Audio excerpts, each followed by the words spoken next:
2025 Road Championships with an S because we have different categories. So number 4, you also know the categories that we'll have. And number 5, we will know where is the start line, where is the finish line. And number 6, from the private sector point of view, you will know what are the opportunities. So this is an event that will be happening from 21st. It will be on a Sunday up to 28th of September 2025. It will be the first time that the event will be happening in Africa, as it was mentioned before. And as we go through this, they talked about the history, which we believe we want probably to also tell you a little bit about, and few facts around the event, and also why Rwanda. They talked about the bidding or a competition that was there, but why would you bring an event like this to Rwanda? If you are an event owner like UCI, and you have this flagship championship, why would you bring it to Rwanda? And then, what are the dates? What is the national structure? And also, what are the routes and what are the opportunities? So the UCI that Amina heads was established in the 1900, and the first road championship happened in 1921. Talking of 3 of them, this year it happened in Glasgow. We had a chance to participate at 2 levels. Level number 1, our national team was there, and the president of the federation will come back on this. And number 2, the members of the local organizing committee that I will come back on were also there to see how Glasgow has been putting this in place and also say, what can we learn from them? And next year, it will be happening in Zurich. So these events are hosted by cities. So it's Glasgow 2023. It's Zurich 2024. It's Kigali 2025. And this is an event which will be attracting more than 20,000 people. If you take into consideration the guests, the athletes, the fans, the officials, we'll be having around 20,000 people. If you take into consideration the riders, we have so many countries participating. And the reason we have, ambassadors, members of the diplomatic corps is because your teams will be here. We have leading countries in cycling like France, like Belgium, among others. All of them will be here. So we make sure that you understand the task ahead so that you'll be helping your countries, the teams from your countries, to better settle in Kigali. And of course, we have hundreds of media houses. And again, the beauty of this, it brings a lot of business from tourism point of view. In tourism, we look at 3 things. We look at the number of people that we host. We look at the spending per day. And also look at the length of stay. If you took those 3 variables in place, you have revenues from tourism. You can imagine if the events or if the championship will last for 80 days, people will be coming before. People will be leaving after. So the length of stay will be long, which will provide more business opportunities to our private sector. So why Rwanda? Why not another country? I'm not going to talk about the country that we are competing, but we believe this is Rwanda is the right partner to the UCI because the country is well connected to the world. It's not easy to bring 20,000 people in a country. You need to have airlines. We have in this room representatives from Rwanda, our national airline. We have representatives from other airlines. We have KLM flying here. We have Turkish. We have Qatar. We have Egypt Air. We have so many airlines coming in, which we believe will connect all the people who will be coming from different corners of the world to come for the championship. We also a sports hub. We're positioning ourselves as a sports hub. The government of Rwanda has been investing in modern infrastructure to be able to host sport-related events. We have BK Arena. When I talk about some of the start lines, you'll see that the time trial will start at the BK Arena. We're constructing a 45,000-seater capacity stadium. We have Kigali Convention Center where we are today.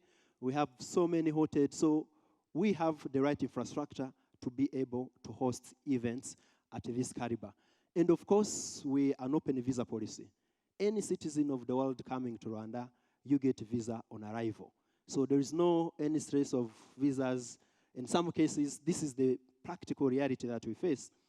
In some cases, we have our athletes missing on some of the events because of visa issues. So this is not going to be an issue when you host a race or an event in Rwanda. And of course, we are a cycling nation, as David mentioned, and also as probably the president of the federation will be coming back on. Now, which dates are you looking at?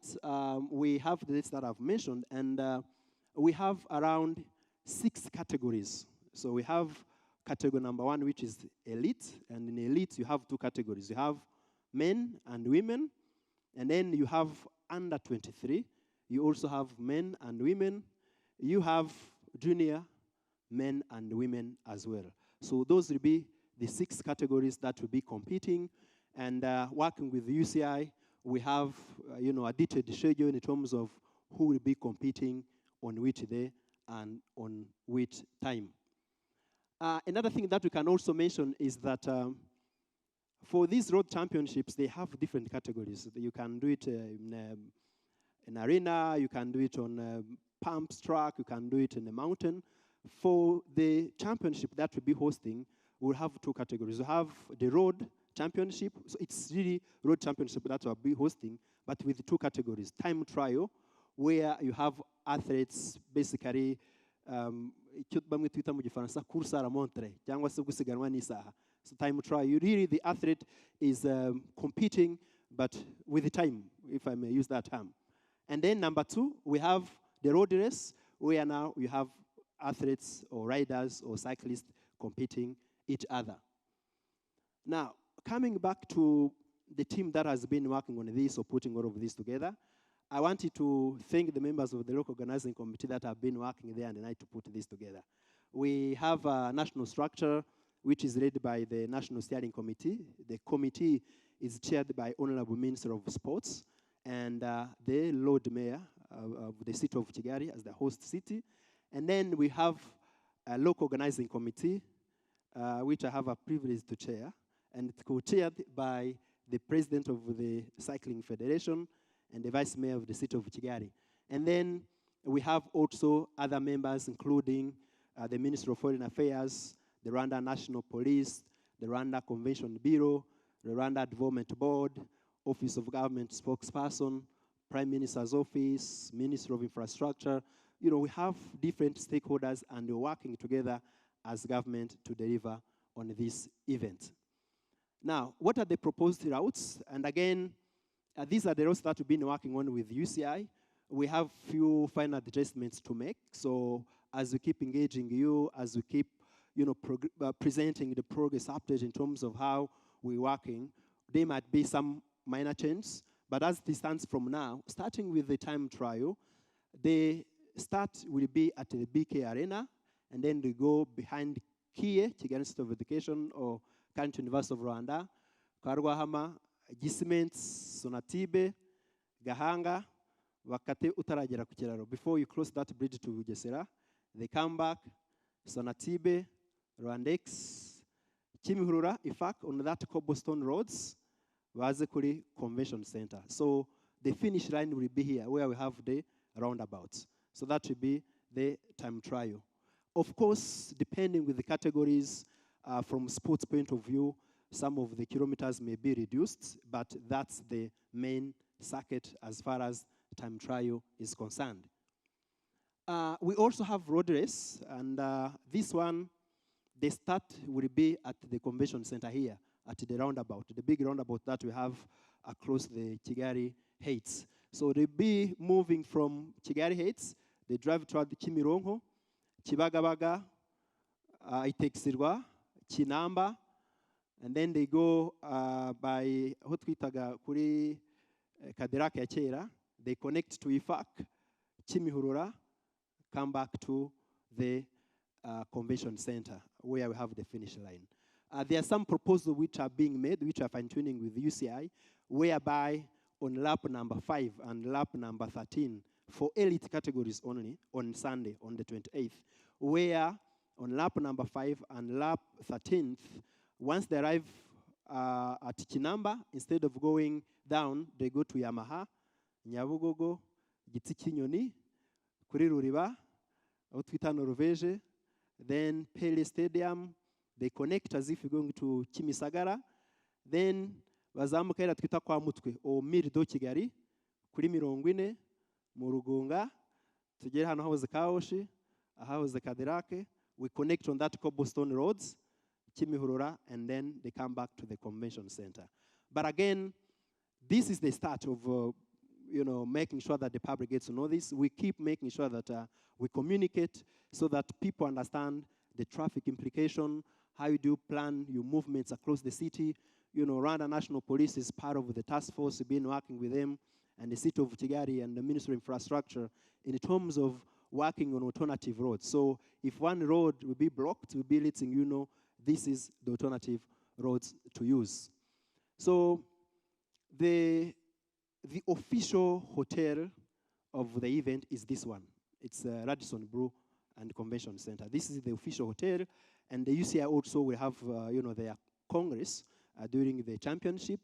And as we mentioned, the start and finish line for the road race will be here, and also finish line for the time trial will be at the convention center, the roundabout there. So we'll have a lot of logistics there, including the stage to award the winners, including rooms for interviews or press conferences, including VIP lounge, among others. So it's going to be massive logistics happening, and we want to make sure that we host and bring to the world a memorable event. As I go toward the end, probably Ali will also come back on this, but we have massive opportunities or aspects that the private sector can tap into. Starting with the hotels. You can imagine if you have people coming for all of this number of days, and of course to be able to ensure that the teams get the hotels, to ensure that we have things which are structured. I'm sure some of the heads of hotels here, you've received letters from our side saying, please book all the rooms for us. What you're working on with the Rwanda Convention Bureau, with the RLDB, and of course with the UCI, is making sure that very soon we come back to telling you we are going to allocate teams like this. Is it France that will be staying, I don't know, at Serena? Is it UK that will be staying at the Marriott? So we'll be coming back to you on this, but the idea is to make sure that all the teams, all the fans, and officials do have memorable stay in Rwanda. So that's one of the areas which has got massive business. Airlines, we talked about this. Those who are in branding, those who are selling equipment. You can imagine branding all of the circuits that I've mentioned. You can imagine buying buckets for all of the circuits that I've mentioned. We will have massive logistics, and we count on each and everyone's support in making sure that we bring a memorable event to the world.